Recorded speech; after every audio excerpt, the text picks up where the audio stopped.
Hey everyone, I'm Sarah Lang, and I'm here to spark the philanthropy revolution. The word philanthropy means love of mankind. My show is all about the ways we can open our doors and hearts so we can do more good.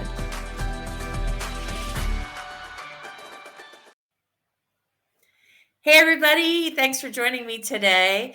For those of you who are joining for the first time, my name is Sarah Lang, and I'm a professional fundraiser. I've worked with over 200 nonprofits and raised over $90 million.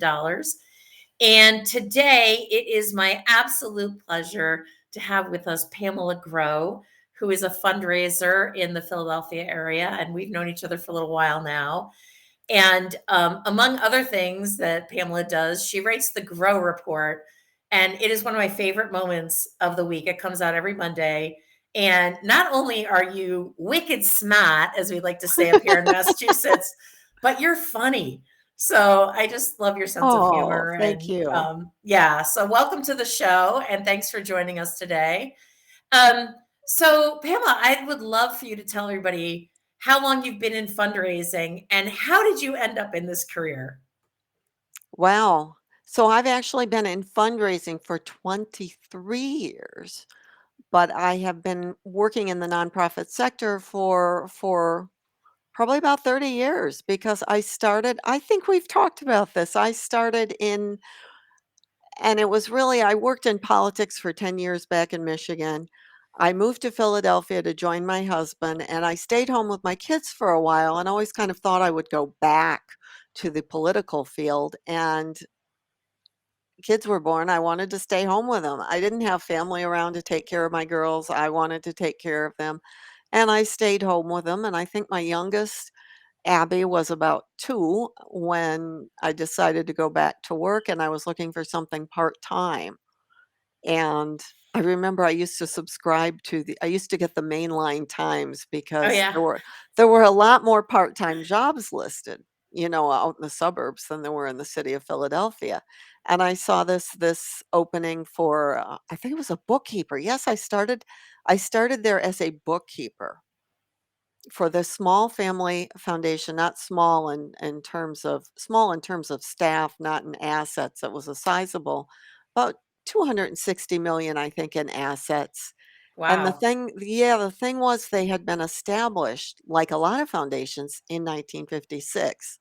Was that when the tax laws changed or something Yes. changed? So they were established then, but in all those years, it just really consisted of the founder and his wife throwing checks out the window when they liked something, so there was no structure to it. The founder had just passed away probably a year before I came on board. And so they were in the process of establishing the program areas, the grant application guidelines, the website, all of it.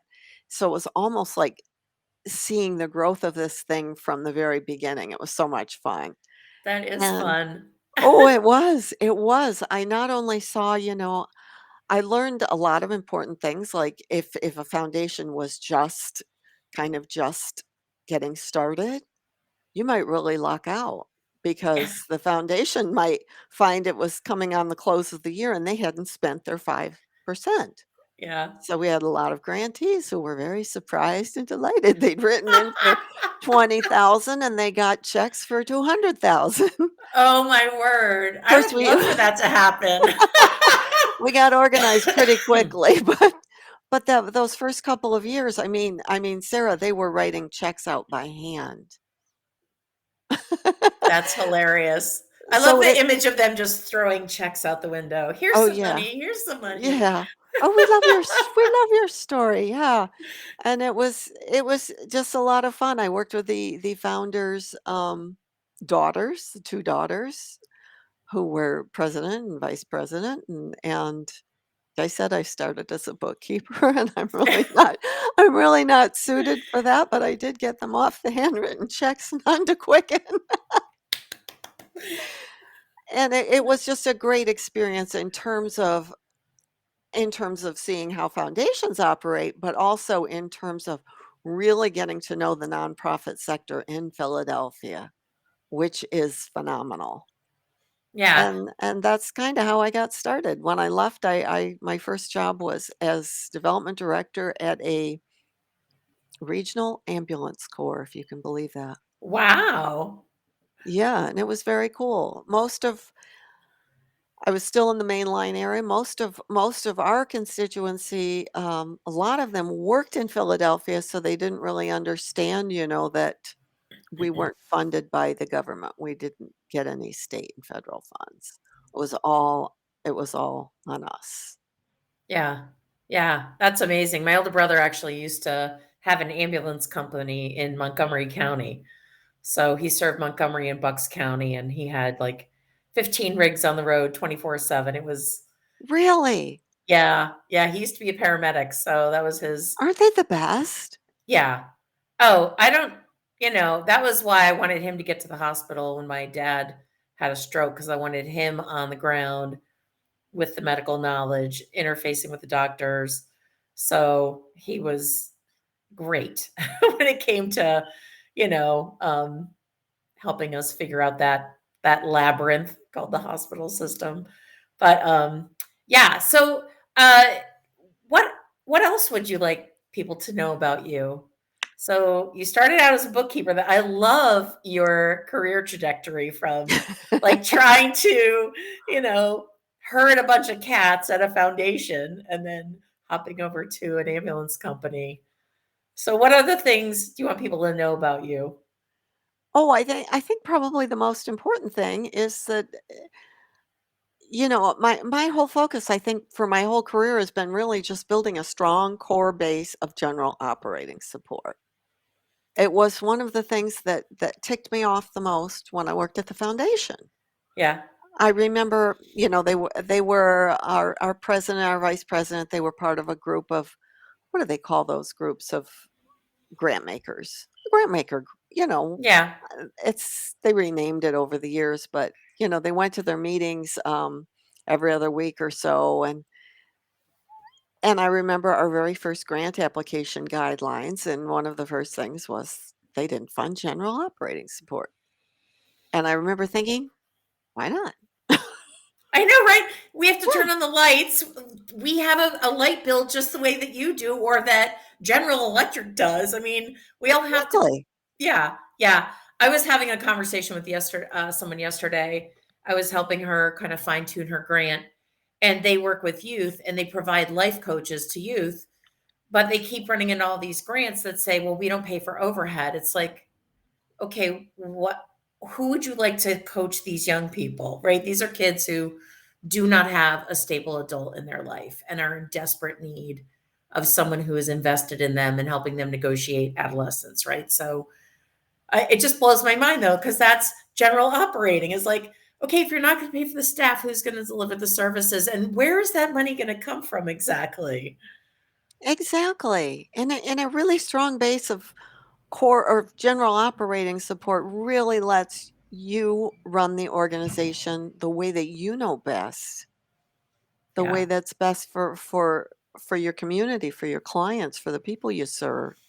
Yeah. Yeah, it's ridiculous. So where were we?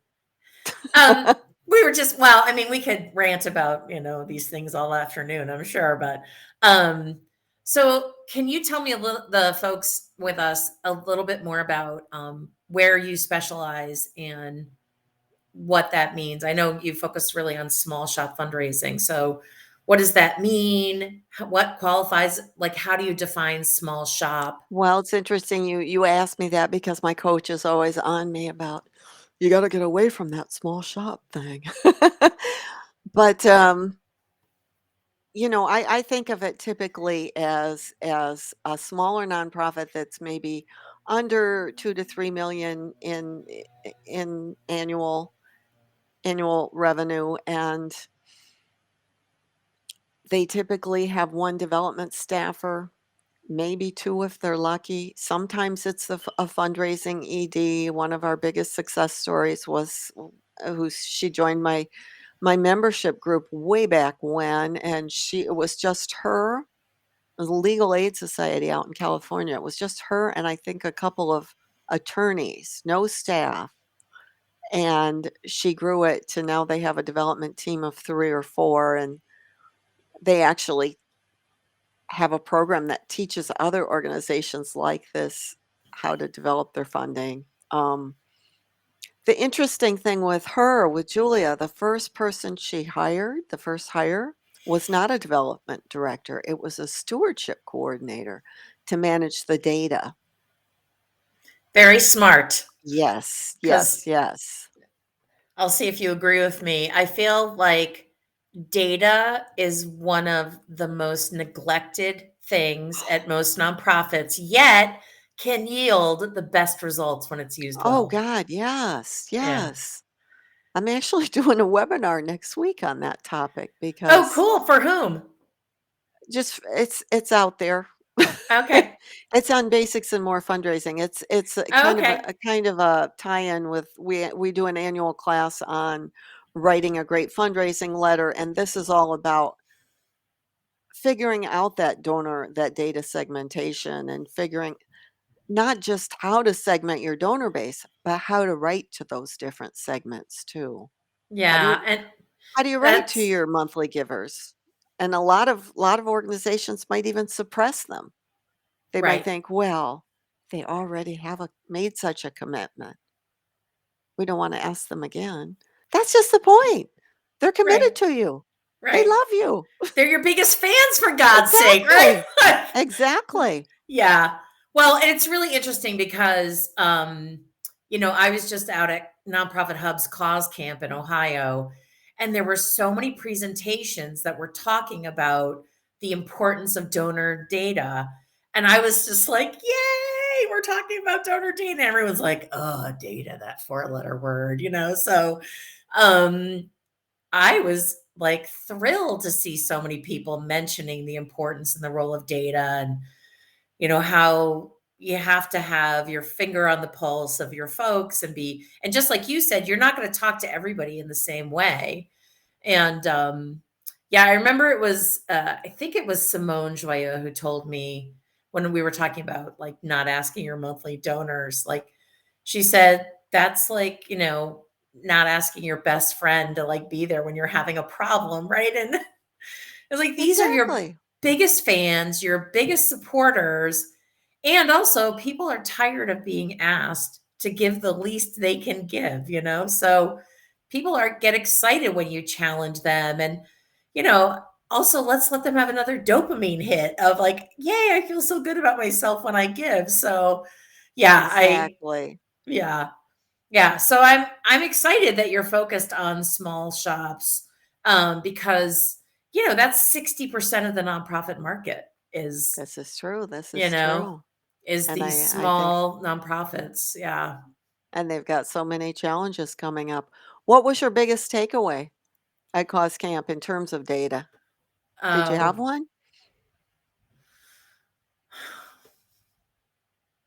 it just really affirmed my belief that you have to stay on top of your data. You have to have good data. And especially at this time in this moment economically, so many people keep searching for, oh, the Bill and Melinda Gates in our community, right? Or the Jeff Bezos who lives around the corner. Mhm. No, they're in your database, right? So Exactly. we keep looking outside our organizations for these big funders. And I love that this organization, the first hire was a stewardship coordinator because you have to cultivate and steward your donors. And when you do that, they get more deeply engaged with the organization and they give more. So we don't need to get like 50 new data donors every quarter, or like whatever numbers you want to throw out there. Those people are already in our database and they're already giving, right? So Exactly. let's mine for the gold in our data already and not, Exactly, you know, mine for the gold, yeah, and what was I what was I just gonna say? right. That just slipped out of my mind. Yeah. So, what are the challenges you see these, did it come back? No, I was just looking at Chris's comment, "Mine for the gold," I love that. Oh, yeah. Yeah. I do too. Um, Remember that old story, I think it was from Temple University, Acres of Diamonds? oh, yeah, Do you remember that one? I do. That old, old chestnut. But it's so true. Yeah. You gotta look in your own backyard. Exactly. Yeah. So, what are some of the unique challenges you see in these small shop organizations? We talked a little bit about sometimes you have your executive director is also doing the fundraising, but what other kinds of things do you see that are unique to small shop and the challenges they're facing? Well, I'll tell you one thing that I saw often, and this was years ago when I was still, out there in the field and was working as a small shop development director, was that I would be hired on, and I would find out after I was hired on that I was the 5th development director in 3 years, Oh, jeez. right? And and well, this one was really good at grants. So they put all their focus on grants, and this one was really good events, let's say. And there's just like no rhyme or reason to their fundraising plan if they even have one, and there's no continuity in terms of the relationships with the donors. I mean, how many times, Sarah, have you asked a client, a potential client, "Do you do a donor newsletter? When did you last publish it?" 2019, Right. There I was has to be continuity. Yeah, yeah. It's really Well, critical. I have a relatively new client and they're kind of we're building them from the base up, right? So we're doing it the right way, right? So Mhm. um I was doing some research because we were talking about some partnerships and I looked at this one nonprofit's website and it had not been updated since 2018. Ooh. I was horrified. There is no excuse. Okay, maybe like during 2020, 2021, maybe because of COVID, there was stuff going on, but you haven't updated your website since 2018? What are your donors going to think? Oh, are you even still in business? Like, Well, exactly. yeah, I just could not believe it. And so I happen You're to know the person who's the executive director, and I sent her a kind email saying, "Gee, I was just on your website and noticing it hasn't been updated since 2018." I said that raises some red flags and concerns for me, and I would hate to see you guys losing traction because th're a great organization, but like, hello, website updates. Yeah. And that's another thing, is that being willing to invest is probably the biggest challenge with smaller organizations, that they don't want to make that investment. I know I've told you this story before because I share it all the time. I had a student who was in my very first donor newsletter class, um, and she worked for Nashville Rescue Mission, and she sent me over all her materials. And frankly, Sarah, I don't know why she was taking my class because they were making 3 million. Was it? No, it was 2 million a year just through their newsletter. That's amazing. Just through their newsletter. It might have been 3. Whatever, it was 2 Yeah, or 3. And I always share this particular story when I'm in front of groups because, everybody's like, 2 million a year with no ask? But then they find out that they spend 300,000 a year producing this and sending out this newsletter. right. But think about that return on investment. Phenomenal. It's absolutely amazing. Yeah.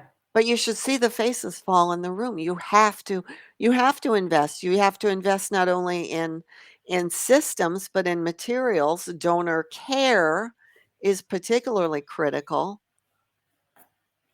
Yeah, so let's talk about systems Mm. because I know, you often say you don't have a fundraising problem, you have a systems problem. So let's talk about systems because I totally agree with you. There's so many times where I will go in to speak to a prospective client and I'll start asking them all the questions about their existing fundraising strategies, their existing systems, and I'm continually, and this conversation has happened with the executive director of a 2 million organization as well as with a 12 or an 18 million organization. Mhm. And the systems are not there to support the fundraising. They're So let's they're talk not about there to that. support the fundraising. They're not. Yeah, when you get these systems down, it's kind of like your fundraising runs on autopilot. Yeah. And So how what many kind of systems do people need? Well, you need your CRM, obviously. You need a great CRM, So what and are I your think favorites? oh, I'm not gonna say because no, it's really Yeah. what it's I remember someone said this to me. I think he's actually retired now, but did you ever know Robert Weiner? No. He was big with N10, a data guy out in San Francisco. He was terrific, but he said, there is no perfect CRM, but there is one that's just right for you. Yeah. Bloomerang might be right for you, but maybe it's not. And the way to find it out is to really figure out what you need and not to go on Facebook and ask a bunch of random strangers which donor database they like, please. That drives me nuts. Right. It's not a popularity contest, right? It's a needs assessment No, you have to do it's internally. actually, yeah, yeah. I Yeah. like to narrow it down to about 3 and then go from there. Yeah. All right. So we get our great CRM in place. What else do we You need? got your great CRM, you've gotta have your systems for what do you do when a new donor comes in the door? If you are an event-heavy organization, what kind of systems do you have to transition those ticket buyers into donors or to even get off the event, that event kinda treadmill? What kind of systems do you have for writing grants?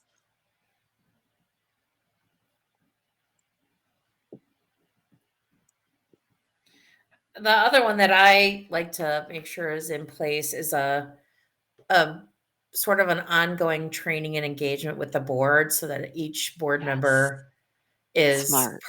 participating. Yeah. So one of the things that I work with my clients to do is after we finish their annual fund development plan, which I refuse to let them get away with not having, um, because that's like being the maestro of an orchestra and nobody's got any sheet music, right? So Seriously. yeah, Well said. yeah. I just love So talking to you, Sarah. yeah. Well, I love talking to you too, so it's a win-win. Um, yeah, so after the annual fund development plan is sort of settled, then I make them create this Excel format where it's like we break down every task into like micro steps. And then we say, great, who's doing this? So there's usually a role for the bookkeeper, as you well know, in managing the finances and putting together budgets and things like that. But you're going to have to interview your program staff for certain grants. There's maybe you're having an event, maybe you're doing a Giving Tuesday phone-a-thon.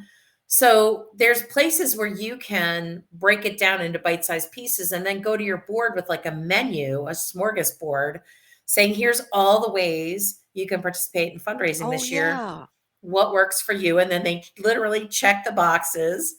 And then to me it's so much easier because then you give their a copy of their form back to them like, oh, here's what you signed up for. But then when you're heading into, like, say you're doing a spring fundraiser event, then you've already got people who signed up and said, oh, I'll help with that. So you don't have to like keep making ask after ask after ask. They get to choose at the beginning of the year ways to participate that fit their lifestyle, their time constraints, their comfort level. That doesn't mean that, Exactly. you don't keep working on their confidence and their comfort level and their knowledge, but I just find that it's really good to plug them in early cuz I don't know if you've ever had this experience. I've been on nonprofit boards where I try to ask up front, what kind of commitment do you need from me beyond the monthly meetings? So, usually they always want me to chair the fundraising committee. And I'm like, no, that is what I do Mhm. all day, every day. So I will help with something else. But, um, you know, I don't like being surprised. I have a pretty busy life. I have a pretty rigorous travel schedule. And I don't want to find out, 6 months into my board tenure, oh, by the way, we also expect X, Y, and Z from you. I'm like, well, why didn't you just tell me that at the beginning? So Right, right, I think if right. we can engage our board early, we have a better chance of getting them to actually fully participate in those things that they've signed up and said yes for. Exactly. Yeah. Systems for your board management too. Oh, yeah. We have something up on the website. I think it's specific. This is specifically tailored for year-end fundraising. It's a board fundraising menu that we kind of came up with based on Andy Robinson's. Oh yeah. I love Andy Robinson, and I love He's that so book. good. He's Yeah. so good. Train Your He's so Board. good. Yeah, Do you have that book? I do. Oh my gosh. I think I've been through like 8 or 9 copies of it because I end up buying it and then I give it to somebody. Yeah, I no longer I brought all these books to cause camp because I was like, well, these are kind of ones I want to give away because I've read them, 8 times or whatever. Um, and I just was like handing them out right and left. And I Oh, said, very hey, cool.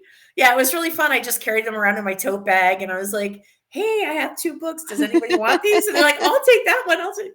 So it was just so fun because like I cleaned off my bookshelf a little bit, but that is one book I did not give away.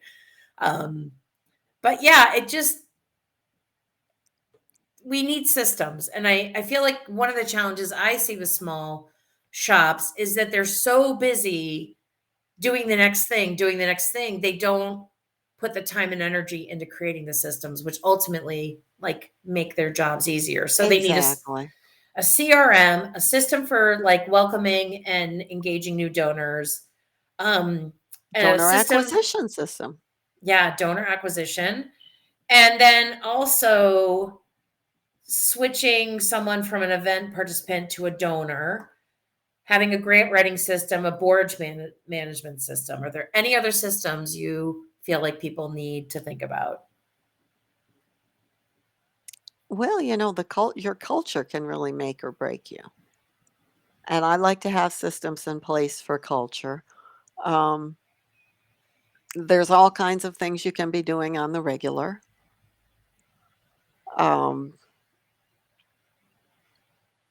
subscribing your board members to and all your staff members to a specific newsletter or something that is going to help them, is kind of going to have everybody on the same page. How are you getting everybody on the same page? Are you doing a training at every staff meeting? Are you doing a training at every board meeting? Are you really celebrating the work that you do? Culture can be a Um, tough one. You can be sailing along, loving your job, doing beautiful work, and one person can screw it up and just make everything turn to yep. Yeah, and and I think small shops are particularly vulnerable to that. mhm. You were saying earlier you took a job and you found out you were like the fifth person in 2 years. Like, okay, well, something's wrong with that culture, right? For sure. Oh, no, Yeah, no, that wasn't an isolated incident. I right, mean I mean, as I moved on in my career, you figured out which questions to ask. right. So you didn't Excuse land me. in a situation like that, so you could kind of avoid those big red flags, but what are you gonna do? And maybe it has to do with hiring a development director before you're Yeah, really ready to listen to them. there you go. Oh, right? I mean, That's do yeah, you have this issue too where all the time. you're the expert Right, and they wanna do it this way, right. especially when it comes to fundraising appeals. Yeah, Oh, right? Yeah. Well, it's just so funny because, you and I have a few years under our belts in terms of fundraising.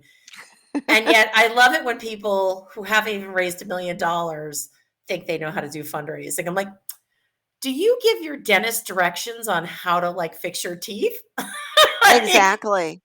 do you tell your mechanic how to fix your car? I have a hard time believing that this is actually something you would do? Do you tell your accountant how to do your taxes for you? Like, Right. right? So why is it with fundraising, people think they know that I mean, they don't. I just find it very interesting that the fundraising is unique to that. People thinking that oh, let's just go ask Coca-Cola for money. I'm like, do you know about the red dress That's campaign? interesting. Right. I That's know. Right? interesting that you mentioned that. You said you find it interesting that it's fundraising. Do you think it's because fundraising is primarily female? I think that's part of it.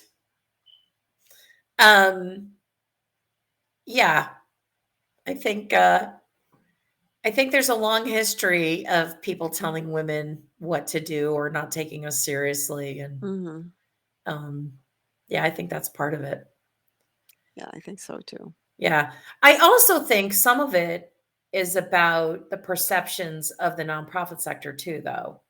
So, there's people out there that don't really take us seriously or think we're not quite a real business, and so they have this attitude like, well, I'm a business person. I'm going to come in and tell you how to run this like a business, right? So that includes the fundraising, Mhm. So I remember I had this one situation where I was trying to train a board on fundraising, and there was this one particular person who had a lot of strong opinions that were not based in experience or reality or Data. training or knowledge or data or any of it.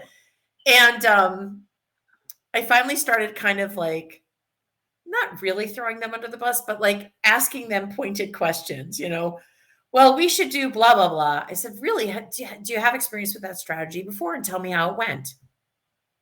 Well, no, but we should be doing it. I said, oh. I said, well, I have a great idea. I said, why don't you go out and do the research and then come back and you can tell us like how effective that strategy would be and why we should select it over the other ones we're discussing. Of course, they never did the homework and they never came back and they never, but it just like, I just was like, what I really wanted to say is, and how many millions have you raised? Yeah, Like, they, exactly. yeah, they had sold like 10 event tickets. That was like their experience with fundraising. I was like, okay, so maybe this is the time for you to listen. Mhm. Yeah. So, yeah, I do think some of it is gender based, Mhm. unfortunately. Um, what are the top 3 tips you would give to people in small shops who are looking to raise more money, but like their small shop? So The what's top 3 tips. yeah, so we've got I would systems, say right? Think number systems, yeah, yeah, systems, but you also need to have a plan. I'm always surprised at how few people organizations actually have a plan. right? Yeah, a plan. All right, so number 1 is have a plan. Have a plan and have the systems to back up the plan because we gotta cram that one into one tip. Of course. Um, focus your efforts on general operating support and put your primary focus on donor retention. This sounds kind of boring, right? But it's such a problem. But it is such a problem and it's It getting worse. is getting worse. It's getting way Lois, worse. way worse. And I suspect it will get even worse as more and more organizations. This is where small shops, I think, can really thrive is with a good direct mail program. Mhm. And when I had someone who was a I don't think they were a student. I don't think they'd ever taken any classes, and I hadn't worked with them directly. But I'll never forget this small organization writing to me. It must have been 2 or 3 years ago. They completely ditched their direct mail and went solely digital, and they lost, like, 2/3 of their donor base. Of course they did. Did they even check their data? Did they find out if they even had email addresses for these people who had been giving to them? But Yeah. direct mail, I think, is probably the best thing you can do for a small community-based organization. It's Yeah. sticky. How many times has this happened to you where you have gotten an envelope back from an appeal that was coded for, like, 20 years ago? Oh, yeah. Yeah, it happens all the time because it sticks around, it sticks around, it hangs around. I Yeah. just had a call with one of our students, last week. They were they got I'm trying to think. This is a small community organization in Philadelphia. I think they have maybe about 1.5 million. Got in almost close to $300,000 in bequest gifts Wow. that they track solely to their print donor newsletter. What? That's Don't One amazing. of them was someone who hadn't even given, in 2 or 3 years. Yeah. Yeah, your print donor newsletters, I learned this from Lisa Sargent years ago, and you know Lisa. Yes. They're your donor retention engines. But they can also raise considerable amounts of money, and they really draw people deeper into your mission. Mhm. And then that legacy giving, that's Yeah. just incredible. Well, yeah, I mean, I used to work for, an organization, and they were a client for about, 3 years. I came in as the interim director of development, and then we fell in love with each other, and I stuck around for way too long, but it was good. It was good. But at some point, they kind of forgot I was a consultant, and I forgot that I was, you know, blowing door too many doors were getting blown off the hinges at once. They were getting overwhelmed. Because I'm like, let's do this, let's do this, blah, blah, blah, blah, blah, and they were like, wow, the tsunami of Sarah, right? So, but yeah, they got $65,000 a year just from their newsletter, and they had never done an annual report. So, and they'd been founded in 1974. So we did their first annual report, put an envelope in it, didn't even ask for money. That brought in 17,000.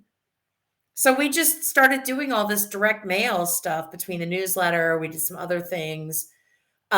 We started sending out a year-end report from the executive director with just, here's all the amazing stuff you helped happen this year. Bullet, bullet, bullet, bullet, bullet, bullet. We wish you the happiest of holidays and look forward to seeing you in the new year. But you could like track the online donations. No envelope, no ask, just thank you, thank you, thank you. We've had a great year. Thanks to you.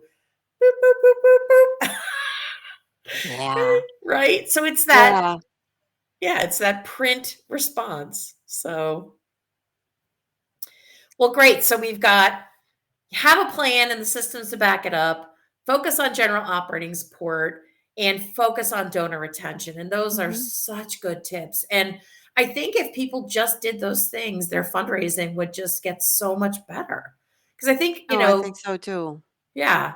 So, not letting yourself get spread too thin, not having shiny object syndrome. It's that Um, shiny objects. yeah. It's that shiny objects. Right before I got on, I'm looking at my inbox, right? Join us for this free webinar. You Right. know, Right. and you know, you let's be real. There's just a plethora of software companies out there right now marketing to nonprofits. And Oh, some yeah. of them some of them have people on their staff that really understand fundraising, that have worked in the sector and really understand it, and some of them don't have a clue.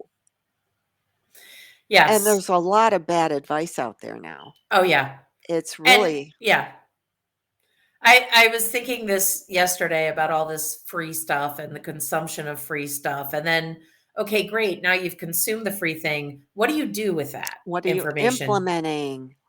Yeah. And then also, how do you vet the quality? Right? So, okay, I went to a free webinar. Was this given by somebody who's raised substantial money, has knowledge of the nonprofit sector? This is one of the things I noticed at Cause Camp.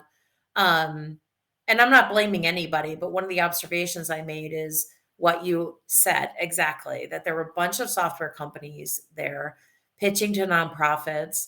And as I started talking to the people who were at the fair, in the vendor fair, it became so clear to me that they had no nonprofit experience and hadn't even bothered to figure it out. I was like, so bless their hearts, there were these young 20 something Nice. men, perfectly nice men, Yeah.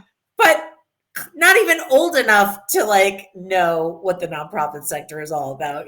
So but that was an observation I made, that I feel like there's been this explosion of software programs that of course now need to sell their And product. free, yeah, so free training. Right. And I don't know about when did you get in this sector? You've been in longer than me. Oh, geez. 1987. Well, yeah, so then like when I started back with the ambulance corps, and I needed to learn something, I'd have to schlep into Philly and pay for parking and take training, get training at an AFP class. Oh, yeah. And usually that class would be my whole education budget. That Right. one class. Yeah. Mhm. Yeah. And now there's just a ton of stuff out there, but yeah, a lot of it can be taken with a grain of salt. Well, and should be, right? Mhm. Yeah. Yeah. Well, listen, I could talk to you all day long, but we're going to wrap it up. Uh, I could talk to um, you all day long, and we gotta get you back on Motivate Monday. yeah, tell everybody about Motivate Monday.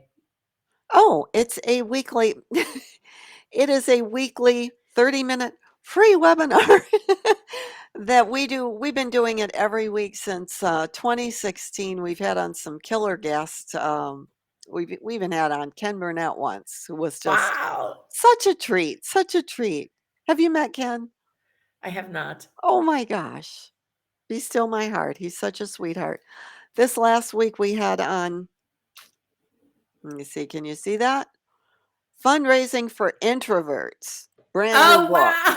Do you know Brian wow. Saber? I don't.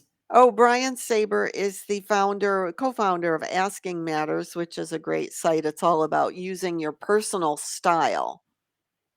So I don't think you would come up as an introvert or a shy person, but I come up as a kindred spirit. Yeah. So I'm actually real into the writing, real into the data, that kind of thing, less into the galas. Yeah. But this book is all about harnessing your strengths as an introverted fundraiser. So we actually had John Lepp on for his book launch. Do you have creative deviations? I don't. Oh, you have to get it. All This will right. be I'm your writing this Bible. down. Okay. When I first got into direct response with nonprofits, Lisa Sargent told me to get Denny Hatch's book. That, the great big huge one. Remember, Oh, yeah. $1,000,000 mailings? I Yeah. think I I remember paid that. $100 for it because it was out of print, but I loved it. So think of Creative Deviations as the $1,000,000 mailings book, but specifically for the nonprofit sector. You are gonna absolutely flippin' love it. I'm gonna check it out. Yeah, this is what I wanna say about Pamela. She is, you have like a warehouse of knowledge. Every time I talk to you, I learn about new things, new people, new books, right? So it's great. So yeah, Motivate Monday, every Monday. Can people One find that o'clock. 1 o'clock? Can people find that on your website? No, actually, I need to fix that. If just they actually would have to sign up for the newsletter because we Okay. do a mailing every Monday announcing it, and it's usually in the newsletter on Okay. Thursday. Yeah. Okay, so sign up for Pamela's newsletter, listen to Motivate Monday, look at her grow report. It's awesome. And I just Okay. want to say thank you so, so much for joining me. It's been a pleasure. And Thank thank you. This has you. been so much fun. Yeah. And thanks for giving us so much concrete advice on how to better run small shops. I appreciate that. Have a good one. All right. Thanks, Pamela. Bye-bye.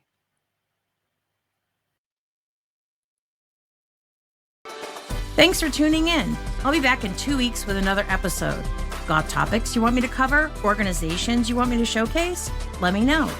Also, I'm here to help you revolutionize philanthropy at your nonprofit. If you want to talk about what that looks like, drop me an email.